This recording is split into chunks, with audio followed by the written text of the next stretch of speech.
Hello बच्चों, good morning. आज हम कक्षा 7 के विज्ञान में पढ़ेंगे पार्ट 2, जिसका शीर्षक है जल। जल के बारे में आप सभी जानते हैं कि जल हमारे लिए कितना महत्वपूर्ण है। इस पाठ को पढ़ने के पहले मैं आपसे एक पहेली पूछना चाहूँगा, जिसका आपको उत्तर देना होगा। पहेली इस प्रकार से है। सबके घर में रहता हूँ मैं, बात पते की मैं कहता हूँ, नल कुआँ नदियाँ तालाब है मेरा आवास, सजियों के जीवन का हूँ मैं खासम खास, मुझसे ही है तुम सबकी जीवन लीला, फिर भी करते हो तुम सब इतना मैला। बताओ बच्चों, इस पहेली का उत्तर क्या है? अच्छा, मैं ही बता देती हूँ। इसका उत्तर है पानी। बच्चों, आप सबको पता चल गया होगा कि पानी हमारे लिए कितना महत्वपूर्ण है। बच्चों, जब आप खेल कर आते हो और आपको पानी ना मिले तो आप कितने बेचैन हो जाते हो। इसलिए आपको हमें पानी का महत्व को समझना होगा और पानी को बचाना होगा। इसलिए कहा गया है, जल आज है तो जीवन कल है। बच्चों, आप सभी जानते हैं कि पृथ्वी की सतह पर लगभग 3/4 भाग जल से ढका हुआ है। अब हम देखेंगे कि जल एक प्राकृतिक संसाधन कैसे है और इसमें कितने प्रतिशत भाग जल महासागर हैं, कितना प्रतिशत भाग हिमखंड है और कितने प्रतिशत भाग नदियों झीलों से पृथ्वी पर है। ये सब हम इसके बारे में पढ़ेंगे। तो इस प्रकार हम देखेंगे कि जल एक प्राकृतिक संसाधन किस प्रकार से है। पृथ्वी पर लगभग उपलब्ध कुछ जल का भाग 97% कितना महासागर है। इसमें देखेंगे 2% भाग हिमखंड से ध्रुवीय भाग में है और शेष भाग 1% भाग नदियों झीलों तालाबों तथा पृथ्वी के सतह के नीचे पाया जाता है। इस प्रकार हम देखेंगे कि इस प्रकार जल का उपयोग हम कुएं खोद कर करते हैं, जिसे भूमिगत जल कहते हैं। वायुमंडल में हम देखेंगे कि जल किस प्रकार से रहता है। जल वहाँ जल वाष्प के रूप में रहता है, कोहरा के रूप में रहता है और बादलों के रूप में पाया जाता है। आइए हम इस चित्र में देखेंगे कि महासागर, देखिए इस चित्र में दिखाया गया है इसमें पृथ्वी की जल की उपलब्धता कितनी है। महासागर जो नीले भाग है महासागर को दर्शाता है, जो 97% है, और जो हिमखंड है जो दिखाया गया ये बैगनी रंग में, ये हिमखंड को दर्शाता है, और जो पीला भाग है जो अन्य स्रोतों का जल है। इस प्रकार यहाँ पृथ्वी पर जल की उपलब्धता को बताया गया है। अब हम देखेंगे कि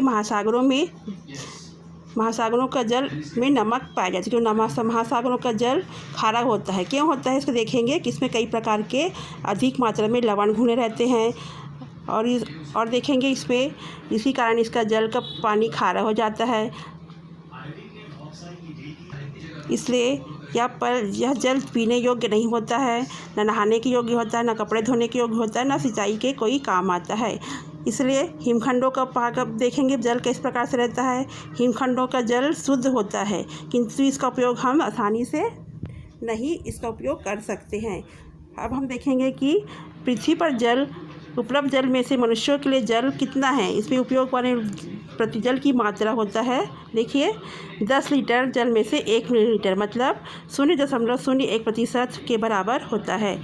अब आप अनुमान लगा सकते हैं कि हमें उपयोग में कितना जल मिलता है। अतः इसलिए हम इसका महत्वपूर्ण के जानेंगे कि इसका महत्वपूर्ण कितना होता है। सोच समझ कर हमें जल का उपयोग करना चाहिए, इसे बेकार नहीं बहाना चाहिए। अब हम देखेंगे दूसरा, जीवन निर्वाह के लिए जल का महत्व। सभी जितने सजीव हैं, जितने भी जीवधारी हैं, चाहे जीव जंतु हो, पौधे हो, चाहे मनुष्य हो, सभी को जल की आवश्यकता होती है। और हम देखेंगे कि हमारे शरीर में कितने प्रतिशत जल होता है। जल सभी सजीवों पर एक अनिवार्य घटक होता है। मनुष्य के शरीर में भार की दृष्टि से हम देखेंगे कि लगभग हमारे शरीर में जल 70% होता है। अब देखेंगे हम सारणी में कि विभिन्न जीव जंतु, वनस्पतियों और अन्य उत्पादों में जल की मात्रा कितना होता है, जिसे हम निम्न सारणी में देखेंगे। देखिए यहाँ पर बताया गया है, यहाँ पर हाथी है, इसमें जल की मात्रा होती है 80%, पेड़ पर होता है 80%, ब्रेड पर होता है 30%, दूध में होता है 95%, टमाटर में होता है 90% और संतरा में होता है 85% और आलू में होता है 80%। इस इसलिए इसमें इस सारणी के आधार पर हमने देखा कि सजीवों में सबकी पानी की मात्रा कितना होती है। स्वस्थ मनुष्य को पीने के लिए प्रतिदिन 2 से 3 लीटर जल की आवश्यकता होती है। यह शरीर के विभिन्न क्रियाओं के संचालन के में आवश्यक होता है। जल जल हमें भोजन को पचाने में सहायक होता है और हमारे हर एक जैविक क्रिया में जल आवश्यक होता है। जल हमारे शरीर से अनावश्यक अपशिष्ट रूप में जो निकल जाता है वो इस प्रकार से है, मूत्र के रूप में, पसीने के रूप में, अपशिष्ट पदार्थों के रूप में शरीर के बाहर निकल जाता है।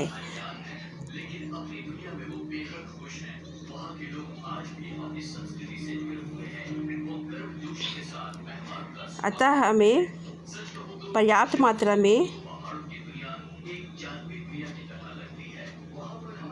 जल का उपयोग करना चाहिए और शरीर की समस्त क्रियाएं उचित रूप से इसी जल से संचालित होती है। पौधों के लिए भी जल उतना ही आवश्यक होता है जितना कि जंतुओं के लिए। अब हम दूसरे वीडियो पे अगले भाग 2 में देखेंगे कि और अब जल के बारे में और उसके महत्वपूर्ण जानकारी प्राप्त करेंगे। Thank you.